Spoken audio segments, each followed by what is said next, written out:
The reason he was the most popular elected official in the state is because he earned it. There are so many things that could have been handed to him, and he always says no. He says, I'm gonna earn it. Beau Biden, son of the Vice President, two-time Delaware Attorney General. A special edition of First remembers the man the Vice President called the finest man I've ever known.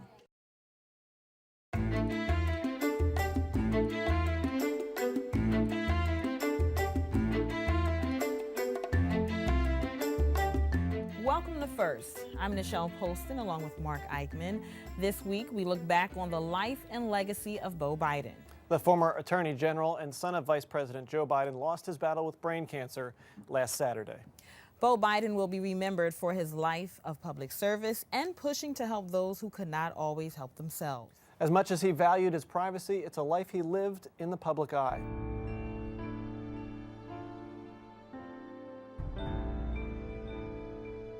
This is the image that will forever be etched in the minds of Delawareans.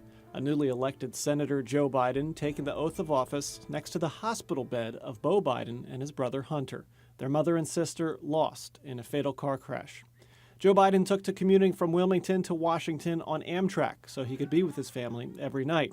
Joe's oldest son idolized his dad, and there was always little moments in public when you could see Joe's pride. Meet my son, Beau Biden. Hello there, young man. How do you make it? Beau eventually joined the family business, running for Attorney General in 2006. Wilmington, do you know your polling place is? It's been an honor to campaign up and down this state. I've knocked on well over 1,000 doors from Delaware to Claymont. And it's been an honor to be here with you tonight and to run for the office of Attorney General. I look forward to Tuesday night, and I'd be honored to have your vote. Thank you very much. Beau won a narrow victory over Republican Ferris Wharton by about 5 percentage points. His focus in that first campaign and in the years to follow, protecting children. That's why I've called for a special attention to be brought to it by way of a child predator unit that would not only prosecute those that harm our children on the internet and in our playgrounds, but also are vigilant about being aware about those we've convicted and tracking them to make sure we don't lose track of them. That focus convinced Beau to forego a campaign for his father's former Senate seat in 2010. Instead, Beau focused the AG's office on prosecuting pedophile pediatrician Earl Bradley. Bradley was eventually sentenced to life in prison plus 165 years for abusing more than 100 children. We just spoke with the victims and the survivors, and we're going to continue to make sure that we do everything we can to provide for them and their families anything they need as they go about dealing with this tragedy. Beau's service to the state wasn't limited to political office. Following the 2001 terrorist attacks, he joined the Delaware National Guard, eventually serving a year in Iraq over 2008 and 2009. The first hint of health trouble came in 2010, when Beau suffered what was described as a minor stroke. He talked to WHYY about it a few months later. I'm doing great. I'm back running, not just running for office, running, Right. Literally running. Went for a run over the weekend and run 2 or 3 days a week, 4 days a week if I'm lucky, taking an aspirin a day. And you know, I got back from Iraq the best shape of my life. Didn't think I'd land myself in a hospital last spring, but did. And I feel great. I appreciate you asking that. I'm in good shape. I got very lucky. I got blessed. Biden's health took a turn for the worse in 2013. He had a brain lesion removed at a hospital in Texas. He posted photos at the time to social media, thanking folks for their well wishes. I got a clean bill of health. I'm very, very lucky. And I want to, thank everyone, especially at Thanksgiving, who've reached out to me. In 2014, Biden announced he would not run for a third term as AG and instead would ask voters to make him Delaware's next governor. It's a campaign he never got to run. When Beau Biden announced he would run for governor in April 2014, instead of running for a third term as Attorney General, one of the people offering advice was Newcastle County Executive Tom Gordon. Gordon came to our First studios this week where he offered his reflections of Beau Biden.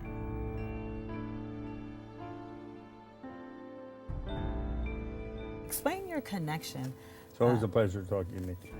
I met his father back in 67, 68. I was an office manager of a small law firm, and he was a young attorney. So I met him as he just got married. Mm-hmm. And we became real good friends. When he became a senator, I was chief of police, or in the police department, and we worked some ordinances and bills together, and one of them was a crime bill. But we stayed close personal friends. definitely a great or big loss for the state of Delaware. Can you take us through the last 6 months with the Biden family? Did you talk to Bo at all? I always say that, you know, I was county executive during the 90s, and to come back in 2012 and work with Bo as a professional was a real, we spent a lot of time together on crime in the city and crime in the county, and he was very much involved and very continually upset about he couldn't, you know, as a prosecutor you're supposed to prosecute, but he really got on the street, he walked the entire city, and he wanted to come up with a magic bullet to fix the city. And up until about, you know, 6, 7 weeks ago, I think he really thought he would beat this. And we talked about, you know, an ad that he was going to do one day. He still was a contender for governor. So, you know, it didn't work out that way. But it was a tragic loss for the state of Delaware. And you mentioned getting the opportunity to work with him as a professional. I'm sure you have memories of him as a child as well? Before he was born, knew him when he was born. But knew him as he grew up, but to actually work with him in a profession where I was at my position, it was an honor to see such a young, very talented young man who was, as his father said, simply one of the nicest gentlemen you ever want to meet in your life. Is there a story or a memory, an early memory you have of him that just always comes to mind when you think of him? When he grew up, you know, his father was in the Senate, came home every day. So he really never, when he was very young, never knew what it was like to be without a father, thanks to his father. But, you know, my most precious memories will be working with him on the crime issue in the last 2 years, where I spent a lot of time with him, sometimes days at a time. And they're my, you know, his passion to try to, you know, I used to have to tell him, you're not going to be able to change it overnight. And he was so frustrated. Yeah. But at the same time, he kept his humor and just he was, as I use a cliche, he was a real deal. He was what you saw. You know, he's Attorney General for 6 years at this point, very powerful position. But you wouldn't know it when you met him. He was always going out of his way to, you know, if he was at a shopping center, help somebody with the groceries. And it wasn't political for him. It was always brought up. So what kind of loss is this truly for the state of Delaware, political-wise?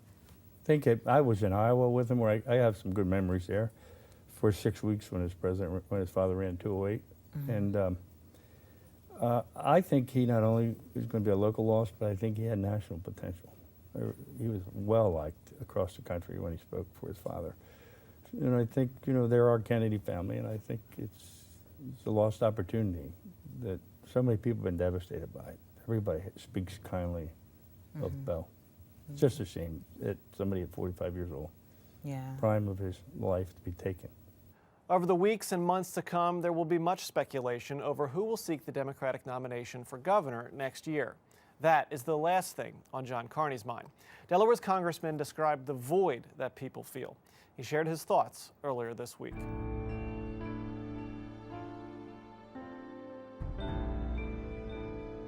Feels like the whole state of Delaware has like a big hole in her heart right now, and everybody's hurting because they've lost that little toddler that we saw when just after Joe was first elected to the Senate in '72, when he was involved in the accident where his mother was killed and his baby sister. And of course, Joe embraced the boys, in particular, and Ashley after that, because he knew how fragile life was, and I think the rest of Delaware did the same.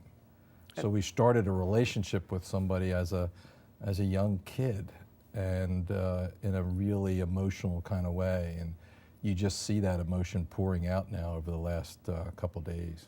And it really is easy to look at elected officials through a kind of cynical viewpoint, but Bo really kind of bucked that trend. He did.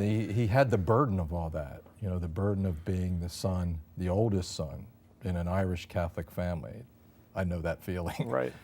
With a father who was larger than life, as we know. and wanted great things for Bo. And the great thing about it is Bo became everything that his father could ever dream of. And he did it in a way with such incredible grace, without the expectation, with humility. He went through, he didn't want to take anything for granted or be given anything. Signed up for the National Guard, went to Iraq, all these things, didn't take the Attorney General's office as an appointment from the governor, ran for it himself, went out there and slogged through the campaign and did all the things that somebody without a United States Senator as a father would do, and earned his way all the way through. Talk a little bit about his legacy when it comes to serving the children of Delaware and making sure that they are protected. Yeah, tremendous legacy in terms of protecting children and dealing with those issues head on. And I think what we learned from Bo is that he always had this incredible North Star that he followed, not just to do the right thing, but to do the right thing in the right way, all the way through. And I think that's a very good example. He had something that he had to do. I heard Pete Schwarzkopf talking about it this week, and he knew what he had to do, and he put that obligation to service ahead of his own, political career and his own self-interest, which is really what he was all about. And I think why people feel such a great loss, that they knew this was a guy who was really different and a real star, and somebody that would have continued to be a tremendous leader for our state. And he had announced that he was planning to run for governor in 2016, and we heard former Pennsylvania Governor Ed Rendell talking about how that likely would have happened in a state where Democrats dominate, and he was a very likable guy. Absolutely. I mean, his own service, his own record. Forget about who he was. And I go back to the campaigning with him, the comment about campaigning in 2006 when he first ran. Everybody knew him, and everybody liked him. And even there are a lot of people, obviously, who brought maybe some negativity to the conversation because of something that his father did that they didn't like. But he was always able to cut through that. Finally, you had put out a statement in the hours following the announcement that Bo had died, saying that he was one of the best of the good guys. Tracy and I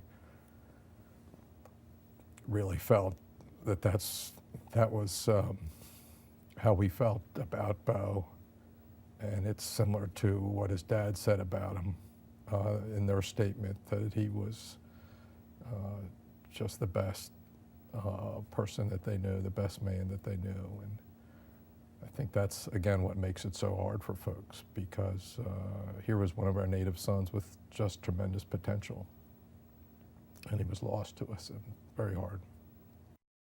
You could see several times during our interview how deeply Bo Biden's death impacted him. Yes, Bo Biden's legacy is a classic Delaware one. Mike Castle, longtime Delaware Republican representative, offered his reflections. People liked him on a personal level. I think the people he worked with liked him on a personal level, and that made a vast difference, I think, in terms of his political approach. And the fact he was Attorney General was a position where you're not quite that Republican or Democrat. You're just trying to administer the services of being Attorney General of the state. So I think he had that advantage as well. But yeah, I think that Bo is considered to be a well-liked personal individual, whether you were Republican or Democrat. As a Republican, I can tell you there were many people who were concerned about his health, but nobody ever said anything negative in terms of, I hope that that Bo can't run for office or anything like that. It was always, I just hope Bo is well. And I think that speaks very highly of him. Virtually everybody felt that way, Republican or Democrat, that I ever spoke to. Do you recall any Joe and Bo moments? You know, I remember Bo as a young man before he even got into politics or anything of that nature, and Joe has always been a great father through all of his political steps. He's always been a wonderful father, and of course this is a great loss for him and for Jill, as well as Bo's wife and their children, and it's just so difficult, I think, for all of them. But there was always that feeling that, you know, that Joe was going to make sure that Bo was doing the right thing, taking the right steps in terms of his life, and I think he did that. Bo Biden was eyeing the governor's seat. That's why he didn't run for another attorney general term or term in office. How far do you think his career, political career, would have taken him? Well, as a former governor, I think that's about as high as you can go.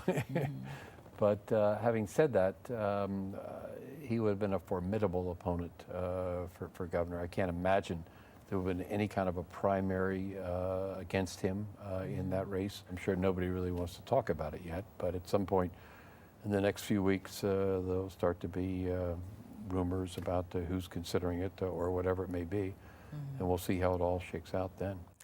The Earl Bradley pedophile case in 2009 had a major impact on Bo Biden. In 2010, he gave up a run for the U.S. Senate and focused on a second term as Attorney General. In his November victory speech that year, he reflected on family and his trip to the hospital after his spring stroke. It's because of the families. It's because of the spouses. It's because of the children. It's because of the moms and dads. It's those folks that allow us to do what we do. And this one is what allowed me to do what I do, my wife and my mom.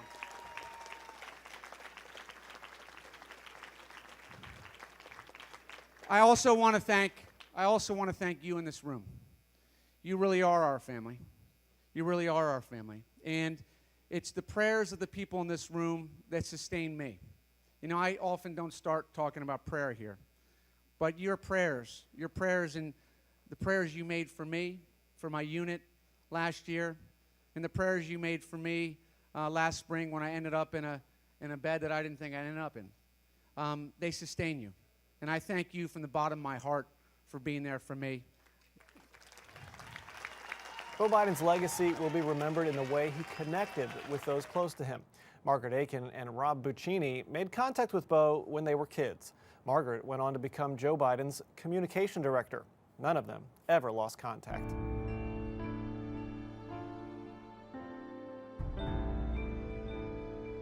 As I've said before, you know, all growing up, we called him the sheriff because he was such a good boy, and it gave him, I think, a good entree into becoming the Attorney General in Delaware. So, Margaret, you...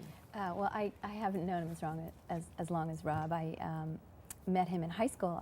Our lockers actually were right next to each other because it was alphabetical. So Aiken, Biden, maybe, right. for 4 years, and it just, you know, what you saw really is what you got. I mean, he was that guy that you saw in 2008 introduce his dad at the Democratic National Convention. I mean, nobody wrote that speech. That was Bo, and you know, just a really loving, warm, kind, loyal person. And you know, I think that if you met him once, he was your friend. And that's the thing that we've heard. You said it, Rob, that he was so compassionate and caring about other people. what was great about Bo is he never lost his friends. So his friends from elementary school and high school and college and law school are still his friends today. And everyone has just fond memories. If you knew him well, you knew he had a tremendous sense of humor and had a great laugh and would regale in stories of of growing up. And it was really nice how real he was. And he was kind, a very kind person. And for somebody who didn't know him personally, you know, we reported on him and met him at press conferences and interviewed him, and he was always gracious to us and gave us time. Mm-hmm.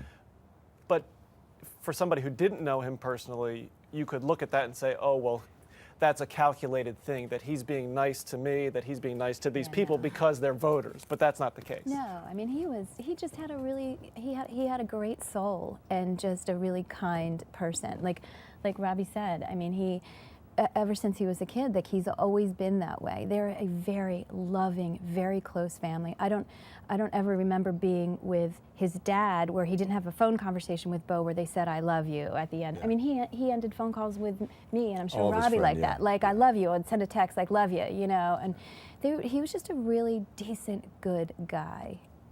So, Margaret, you worked for Vice President Biden when he was Delaware Senator for many years. Do you think that Bo felt the pressure of being the son of a U.S. Senator who was very high profile nationally, even being from Delaware, that this is my dad, I have to do A, B, and C because of who my dad is, because of what's expected of me? No, I mean, I think that he certainly felt,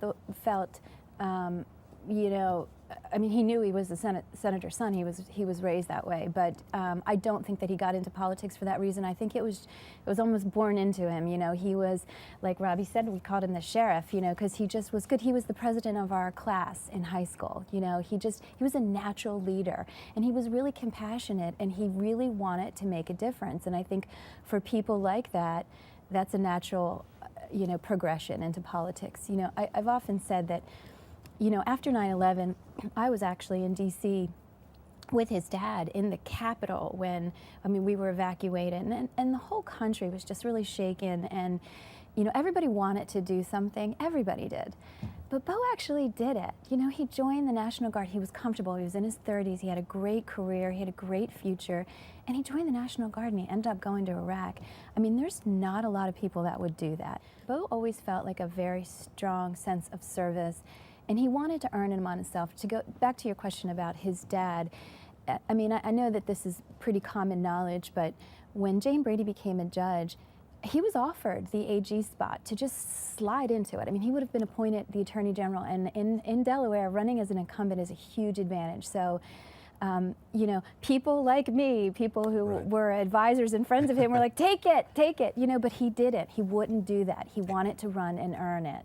And the same thing, I think, would have happened if he ran for the Senate seat when his dad became vice president. Right. And, you know, I remember having a long conversation of the pros of why to do it. And, you know, it was clear to me that he never really contemplated taking the position. How do you think the state will remember him? How will you remember him? Oh, I think the state will remember all the work that he has done, particularly as it relates to protecting kids. He was the great leader of our generation, and it's a huge loss for our state. It's a huge loss for our friends, and you know, so things like this just don't make sense.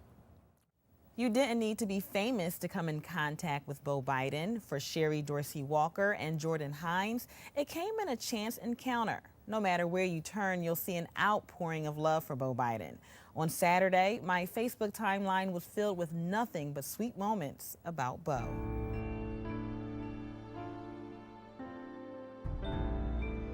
I first met him when I joined his campaign when he was running for Attorney General when I was in high school. And, you know, I always wanted to be an attorney. And God willing, I'll be starting in law school this fall, which is exciting. And, you know, to me, he is just one of the ideal people I would want to be like. He was an awesome Attorney General for the state. I have a personal feeling when it comes to wanting to advocate for family and have an interest in family law and his whole support for protecting children. So when I got to meet him on his campaign, I got to see who he was as a person, not the candidate, not the Attorney General. He would get to know me, what my interests were, and he just kept pushing me when I told him I was interested in law school. He's like, go for it.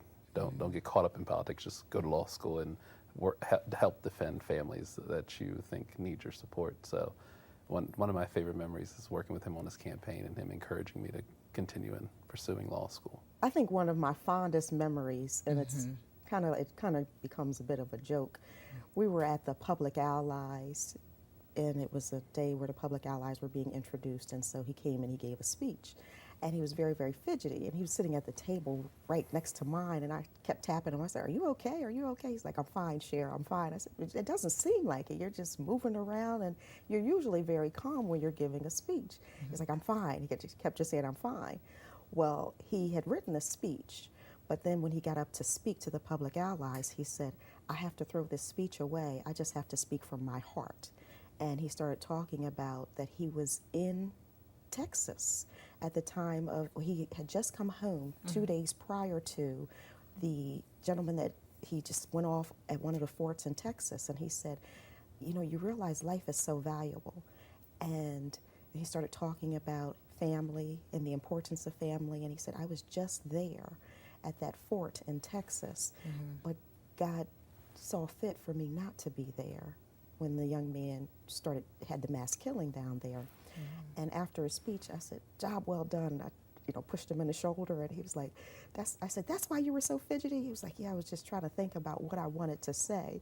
And I said, well, every time you speak from the heart, you do a phenomenal job. So you keep doing that, because that was one of the best speeches I've ever heard.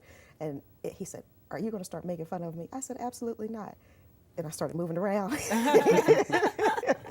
And just fidgeting. I on Saturday, I noticed quite a few Facebook stories. One in particular, the young woman, Nichelle DeWitt, and she said her son had her hunt him down at an event just to, I guess, say hi and get tickets to a baseball game.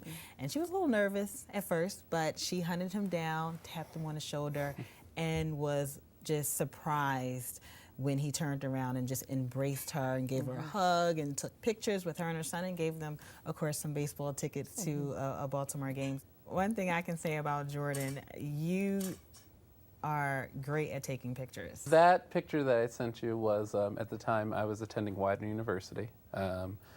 Widener did not have a Young Democrats. So I met with President Harris, and I met with a few advisors, and they asked me to get it up and running.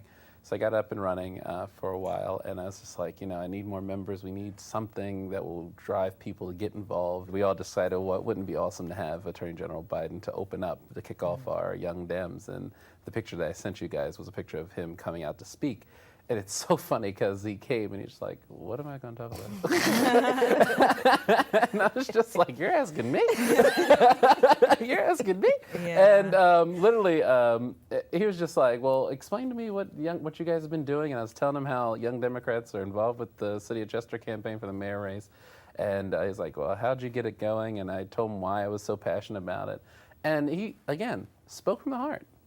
That's awesome. Spoke from the heart, and he really got a lot of. He talked about his experience down in Texas, and he's just been a real humbling guy, and he really captured the hearts of all the students at Widener University. If you want to watch any part of this show again, you can do so at WHYY.org/first. Our Delaware coverage of the life and legacy of Beau Biden can be found online at newsworks.org/Delaware. We want to thank our guests for joining us. That is First for this week. As always, we thank you for watching. For Mark Eichman, I'm Nichelle Polston. Have a good week.